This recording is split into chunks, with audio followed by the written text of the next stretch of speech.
अतीक साहब, आप इस फैसले के हवाले से क्या कहना चाहेंगे और बिलखुसूस चीफ जस्टिस के इस फैसले से बाकी केसेस पे जो प्रीवियस चीफ जस्टिस के फैसले हैं उन पर क्या असरात मुरतब होंगे, जरा उसको भी हाईलाइट कीजिएगा प्लीज। बिस्मिल्लाहिर्रहमानिर्रहीम। बहुत शुक्रिया हुमा। देखिए, आपने बात की कि क्या इससे अदलिया के वक़ार में इजाफा होगा या नहीं। तो इसके दो पहलू हैं जिन पे मैं बात करना चाहूंगा। पहला तो जरूर। ये है कि हम एक तरफ बात करते हैं कि क्या हमारे इदारे जो है, पार्लियामेंट है या अदलिया है, इनके दरमियान टकराव है या इनके दरमियान इख्तियारात की जंग है। तो इससे एक तो ये असर जाहिर हुआ कि जो अदलिया है वो पार्लियामेंट के इख्तियारात में जो है वो इंटरफियर नहीं कर रही, और इसी तरह जो पार्लियामेंट कानून साजी कर रही है वो भी विदाउट चेक्स एंड बैलेंसेस नहीं है। अगर आप इस फैसले को देखें तो ये लॉ जो है वो अपनी जगह पर कायम रहा है, ठीक। और इसमें जो कुछ जो against the spirit of the constitution थी उनको अल्ट्रा वाइज करार दे के उनको जो है वो खत्म किया गया है। और इसमें जो 15 जजेस थे उन्होंने ज़ाहिर है इसमें डिसेंटिंग नोट्स भी दिए।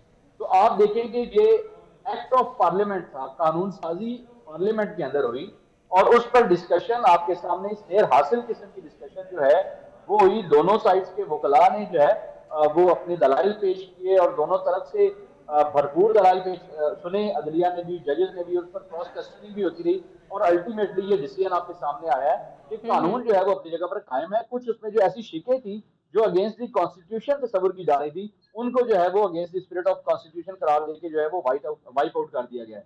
तो उसमें एक चीज ये सामने आई कि हमारी जो अदलिया है उसने जो उनके पास बेहतरीन जो फैसला हो सकता था वो उन्होंने जो है वो कर दिया है। तो इसमें टकराव का असर भी खत्म हो गया।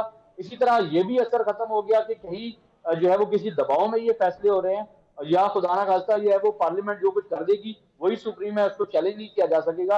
या ये भी नहीं जो एक असर आ रहा था, एक तासुर आ रहा था कि जो है वो अदलिया जो कुछ चाहेगी वो उसको वाइप आउट कर देगी, ऐसा नहीं है। ये ठीक। बिल्कुल एक कानून के मुताबिक जो है हमें नजर आ रहा है फैसला। ठीक बाकी हो जहां गया तक अतीक साहब। मामलात हैं कि जी जी इसके जी। जो इसके इफेक्ट्स क्या होंगे, इस पे भी जो है वो जाहिर है 8-7 से जो फैसला आया है कि इसका जो है प्रोस्पेक्टिव इफेक्ट होगा, रिट्रोस्पेक्टिव इफेक्ट नहीं होगा। जो आपके सामने सो मोटो जो है वो फैसले आपके सामने आ चुके हैं, उनकी अपील्स के हवाले से ये है कि ये इस कानून साजी के बाद के जो मुकदमात हैं उन पर यह अमल दरामद होगा। इसमें एक चीज बड़ी इंपॉर्टेंट है, वो ये है कि अब 15 जजेस ने इस पर जो है फैसला दिया है। तो अगर अपील के हवाले से बात आएगी तो उस वक्त सिचुएशन एक हमारे सामने नई सामने आएगी, उस पर देखा जाएगा कि क्या सिचुएशन बनती है।